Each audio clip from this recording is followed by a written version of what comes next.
আসসালামু আলাইকুম। আমি নিশি আছি আপনাদের সাথে। নিশি এই জন্যই বললাম, আমাকে রিসেন্ট একটা আপু কমেন্ট করেছে, আপু তুমি নিশি নামটা কেন আর ব্লগে বলো না।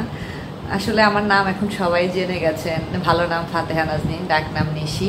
এই কারণে আর নামটা এখন বলা হয় না। আমার চ্যানেলের নামও সবাই জানেন, বাংলাদেশি ব্লগার। এই কারণে আর ওয়েলকাম টু মাই চ্যানেল বলি না, কারণ আপনারা সবাই আমার পরিবারের সদস্য। আমার 30,000 সাবস্ক্রাইবার, আলহামদুলিল্লাহ আপনাদের সবার সাপোর্ট, আপনাদের সবার দোয়া, আপনাদের এত এত ভালোবাসাতে ফুলফিল হয়েছে। এখন 30,000-এরও বেশি সদস্যের পরিবার আমার এটা।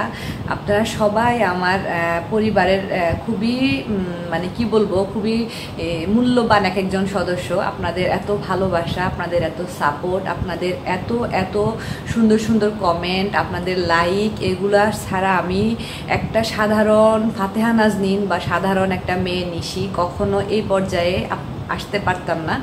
আর আপনাদের এত ভালোবাসা, এত দোয়াও হয়তো পেতাম না। তো এই জন্য তো আমি সবার আগে আল্লাহর কাছে শুকরিয়া করি, তারপরে আমি আপনাদের কাছে কৃতজ্ঞ, অনেক বেশি থ্যাঙ্কফুল আমি যে হ্যাঁ আপনারা আমাকে এত বেশি ভালোবাসা দিয়েছেন। আমার ছোট্ট বাচ্চা তোষান যে আপনাদের কাছ থেকে এত এত ভালোবাসা সব সময় পায়। আমার হাজব্যান্ড, ও আপনাদের কাছ থেকে অনেক মানে সম্মান পায়, আপনারা অনেক সুন্দর সুন্দর কমেন্ট করেন। আমার ফুল ফ্যামিলি, আমি ফুল ফ্যামিলির হয়ে আপনাদের সবাইকে অনেক অনেক ধন্যবাদ, অনেক অনেক কৃতজ্ঞতা, ভালোবাসা জানাচ্ছি আমার পক্ষ থেকে, আমার পুরো ফ্যামিলির পক্ষ থেকে। তো এখন বাজে হলো ঠিক বিকাল 5:30 মতো। আমি আমার ইয়োগার্ড নিয়ে বসে গেছি। আমি আমার ভিডিওটা এখন এডিট করব। আমি ভিডিওটা এডিট করার আগে তুষানের কিছু ছোটোবেলার ছবি দেখছিলাম। তো আপনারা অনেকে তুষানের ছোটোবেলার ছবিগুলো দেখতে চান, তো তুষানের ছোটোবেলার ছবি নিয়ে আমি আলাদা একটা ছোট ব্লগ আপনাদের জন্য দিব ইনশাল্লাহ। তো আস্তে ধীরে দিব, এখন হয়তো বা না, পরে দিব ইনশাল্লাহ। তো এখন ভিডিওটা এডিট করা শেষ হলে তুষান ঘুম থেকে উঠে পড়বে। বাইরে হয়তো যাওয়া হবে না, বাইরে প্রচণ্ড রোদ, এই রোদের মধ্যে বাইরে নিয়ে যাব না, অনেক গরম, 36 ডিগ্রি তাপমাত্রা। দেখা যাবে বাইরে গিয়ে দৌড়াদৌড়ি করবে, খেলাধুলা করবে, তারপরে ঘেমে যাবে, ঘামটা শরীরে বসে ঠান্ডা লেগে যায়, এই জিনিসটা সবচেয়ে বেশি হয় ওর। এই কারণে আমি বাইরে নিব না আজকে। তো বিকালে হোমওয়ার্ক আছে দুইটা, একটা আমি করাই দিব, বাকিটা ওর বাবা অফিস থেকে আসলে করাবে ইনশাল্লাহ, যদিও বা সে আমার কাছে করতে যায় না। আম্মু আমি তোমাকে লাইক করি না, আমি তোমার কাছে হোমওয়ার্ক করবো না, আমি বাবার কাছে করব। বাবা তো আসলে যা বলে তাই শুনে, আমি তো একটু বকা টকা দিই, এই কারণে আমাকে সে লাইক করে না। সব বাচ্চারাই মনে হয় এমন। মা যতক্ষণ থাকে ততক্ষণ মা, বাবা অফিস থেকে আসলে মাকে চিনেই না, মা হয়ে যায় তখন খালা, খালাও না মনে হয়, পাশের বাড়ির আন্টি, যাই হোক এরকম আর কি। তো ঠিক আছে, আমি রাত্রে আজকে রান্না করব, আমি রুই পোস্ত রান্না করব, পোস্ত দিয়ে রুই মাছ রান্না করবো ইনশাল্লাহ। তো সেটা আমি আপনাদের সাথে শেয়ার করব। আর ঢেঁড়স ভাজি করব, ওটা শেয়ার করার মতো তেমন কোনো রেসিপি না, তারপর অনেকে হয়তো বা ঢেঁড়স ভাজি কীভাবে করে সেটা হয়তো অনেকে পারফেক্ট ওয়েটা জানে না, ওটা আমি আপনাদের সাথে শেয়ার করতে পারি হালকা পাতলা একটু। তো ঠিক আছে, এখন আমি আমার কাজটা শেষ করে নেই, তারপরে আমি আবার আপনাদের সাথে কথা বলবো। এখনকার মতো আমি আপনাদের কাছ থেকে বিদায় নিচ্ছি। তোষান মাত্র ঘুম থেকে উঠলো, এখন ঠিক 7টা বেজে গেছে। এত গরম, তারপরেও চা খাওয়ার টেন্ডেন্সিটা মাথা থেকে যাচ্ছে না, চা না খেলে হবে না আসলে। অনেকদিন ব্লগে চা দেখাই না, তো আজকে ভাবলাম একটু শেয়ার করি আমার ব্লগটা। এখন যারা যারা দেখছেন তাদের মধ্যে যারা চা প্রেমী আছেন, আমি জানি তাদের অনেকেরই এখন চা খেতে ইচ্ছা করবে। ইচ্ছা করলে বানিয়ে খেয়ে ফেলবেন, কোনো সমস্যা নেই। আর আমি চিন্তা করেছি একদিন একটা নিমকির রেসিপি শেয়ার করব আপনাদের সাথে ইনশাল্লাহ। আর চা আর নিমকি একসাথে হলে তো আর কোনো কথাই নেই। তো এখন চাটা বসে বসে উপভোগ করব। আর হলো তোষান তো ঘুম থেকে মাত্র উঠলো, উঠেই শুরু করেছে আম্মু আমি এটা করব না, আমি ওটা করব না, দেখা যাক সে কি করে কি না করে। আচ্ছা ঠিক আছে, চাটা উপভোগ করি তাহলে।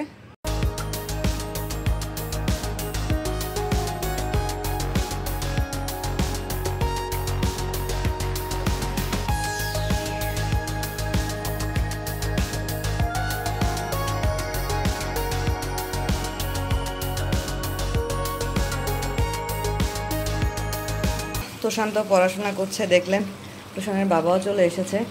তো আমি রান্নাঘরে চলে এসেছি, রান্না করব, যেহেতু ইদানিং রাতে রান্না করি। ঢেঁড়স ভাজি করব, ঢেঁড়সগুলো সুন্দর করে ধুয়ে তারপরে কেটে নিয়েছি, কারণ ঢেঁড়স তো কখনোই কাটার পরে ধোয়া যাবে না, কোনো সবজি কাটার পরে ধোয়া উচিত না, এতে গুণাগুণ নষ্ট হয়, আগে ধুয়ে তারপরে কাটা উচিত। এখানে আলু নিয়েছি, ঢেঁড়স আর আলু দিয়ে ভাজি করব। এই যে রুই মাছ ফ্রাই করে নিচ্ছি। এটা হলো হালকা লবণ, মরিচ, তারপরে হলুদ গুঁড়ো দিয়ে মাখিয়ে রেখেছিলাম, এখন ফ্রাই করে নিচ্ছি। আমি পোস্ত দিয়ে রান্না করব। যে একটা বাটিতে 1 চা চামচ পরিমাণ পোস্ত খুব ভালো করে ধুয়ে ছাঁকনিতে ধুয়ে নিয়েছি, কারণ এত ছোট ছোট এগুলা না হলে তো নিচে পড়ে যাবে। ধুয়ে হলো পানি দিয়ে ভিজিয়ে রেখেছি আধা ঘন্টা মতো। তো আর এইখানে পেঁয়াজ, রসুন এগুলো হলো কেটে রেখেছি। পোস্ত আর পেঁয়াজ রসুন এগুলো একসাথে ব্লেন্ডার করে নিব। ব্লেন্ডারে পেঁয়াজ রসুন বাটা আছে, তাও ব্লেন্ডারে ব্লেন্ড করে নিচ্ছি এই কারণেই যে এতটুকু পোস্ত তো আর ব্লেন্ডারে ব্লেন্ড করা যাবে না, তাই যদি পোস্তর সাথে এগুলো ব্লেন্ডারে ব্লেন্ড করে নিই তাহলে একটু পারবো, যেহেতু আমার পাটা নেই, পাটা থাকলে তো বেটে নিতে পারতাম। আদা বাটা আছে, কারণে আদাটা পরে অ্যাড করব। তো ঠিক আছে, আমি একটু ব্লেন্ডারে ব্লেন্ড করে নিই তাহলে এগুলো। আর এই যে ভাজির জন্য কাঁচামরিচ আর পেঁয়াজ কুচি করে কেটে রেখেছি। তো ব্লেন্ড করা হয়ে গেছে, আমি সাথে 1 টেবিল চামচ আদা বাটা অ্যাড করে নিয়েছি। তো এখানে আমি কোনো মানে কুচি করা পেঁয়াজ অ্যাড করব না, যেহেতু আমি এখানে যথেষ্ট পরিমাণ পেঁয়াজ বাটা নিয়েছি। প্রায় 3 টেবিল চামচ হবে পেঁয়াজ বাটা, 1 টেবিল চামচ রসুন বাটা, 1 টেবিল চামচ আদা বাটা। টক দই লাগবে, টক দইও রেডি করে রেখেছি, কাঁচামরিচ আর নর্মাল যেই সব মশলাগুলো ধনে, জিরা, হলুদ, মরিচ এসব গুঁড়ো। তবে আমি হলুদ গুঁড়োটা স্কিপ করব। হলুদ গুঁড়োটা স্কিপ করব এই কারণেই, হলুদ গুঁড়ো না দিলে সুন্দর একটা কালার আসবে, এই কারণে হলুদ গুঁড়োটা স্কিপ করব। মাছগুলো ফ্রাই করা হয়ে গেছে, আমি এখন রান্নাটা করে নিব। মাছগুলো ফ্রাই করা হয়ে গেছে, এই যে এরকম কালার করে ফ্রাই করে নিয়েছি। তো এখন চুলায় 2টা রান্না বসিয়ে দিব। এই ফ্রাই প্যানটাতে আমি রান্না করব। তো যে তেলে আমি মাছটা ভেজে নিয়েছি ওই তেলেই রান্নাটা করে নিচ্ছি। তো তেলটা একটু গরম হোক। আর ওইখানে একটা কড়াই বসিয়ে দিয়েছি ওই চুলায়, দেখতে পাচ্ছেন। তো ওইখানে আমি ঢেঁড়সটা ভাজি করে নিব। ঢেঁড়স ভাজি রেসিপি আর কি শেয়ার করব, নর্মাল পেঁয়াজ কুচি, মরিচ, তারপরে হলুদ লবণ দিয়ে যেভাবে আমরা রান্না করি ঠিক সেম ওয়েতেই রান্না করব আর কি। তো তেলটা গরম হয়ে গেলে আমি ওখানে পেঁয়াজ কুচি আর মরিচ দিয়ে দিব। ভাজির জন্য এই চুলায় পেঁয়াজ আর মরিচ দিয়ে দিয়েছি, এটা একটু হালকা ফ্রাই করে নিব, তারপরে আমি ঢেঁড়স আর আলুটা এর মধ্যে দিয়ে দিব। তো আমার এইখানে তেলটা গরম হয়ে গেছে মাছটা রান্না করার জন্য। তো আমি যে মশলাটা করে রেখেছিলাম ওটা আমি দিয়ে দিচ্ছি এর মধ্যে।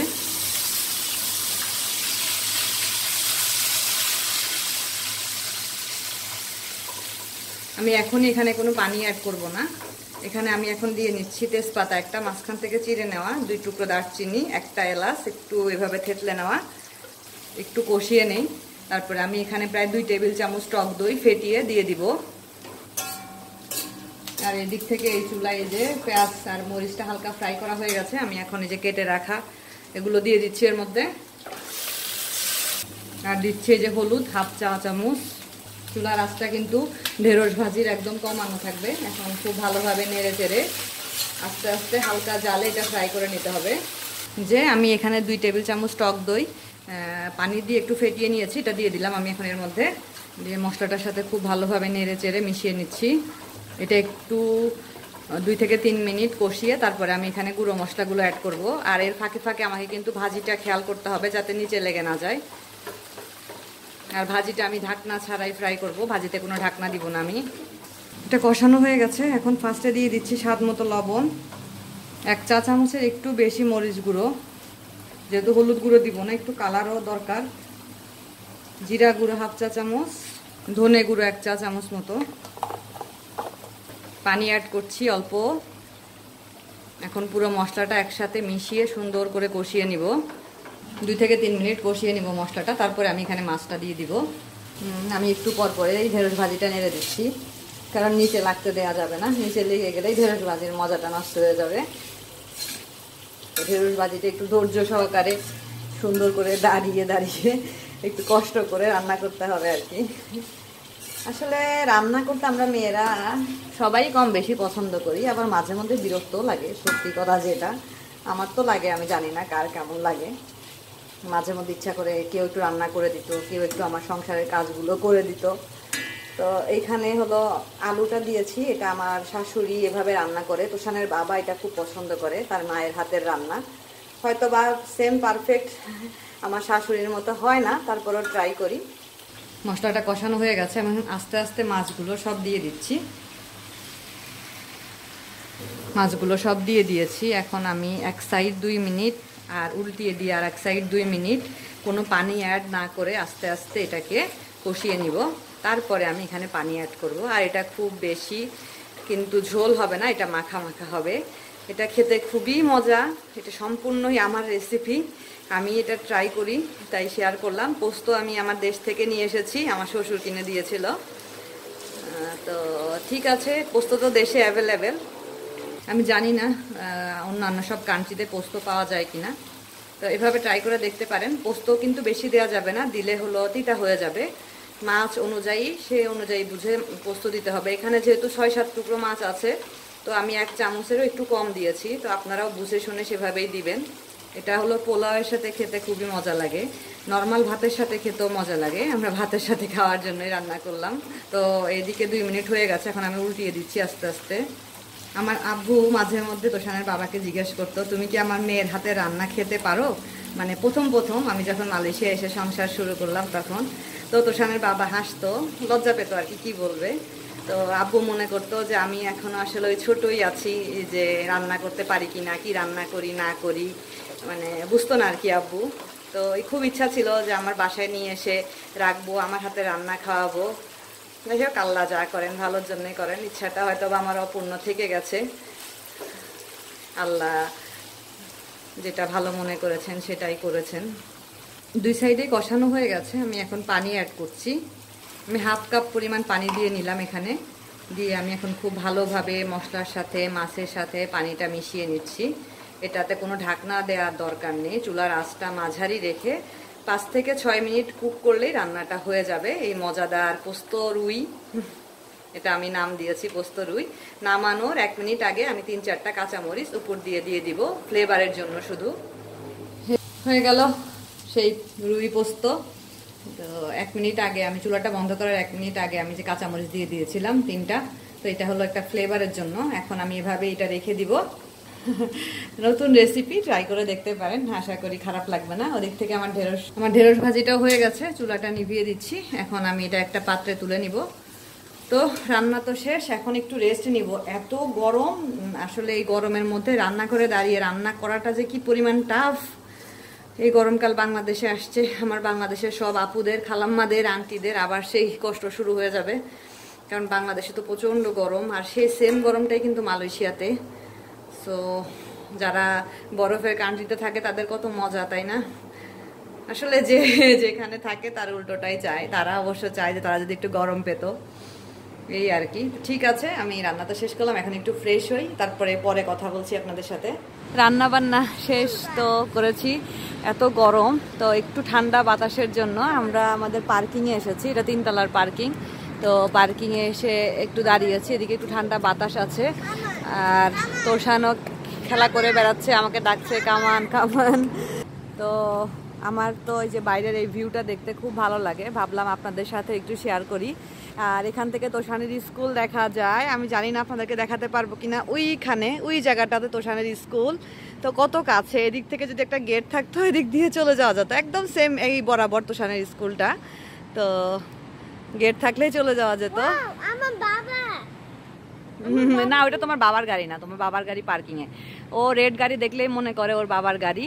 তো আজকে তাহলে এখানেই বিদায় নিচ্ছি। আবারও আমার সব পরিবারের সদস্যদেরকে আমার অন্তঃস্থল থেকে ভালোবাসা, শুভেচ্ছা, সবার জন্য অনেক অনেক দোয়া। আশা করব এভাবে আপনারা আমাকে সাপোর্ট করবেন।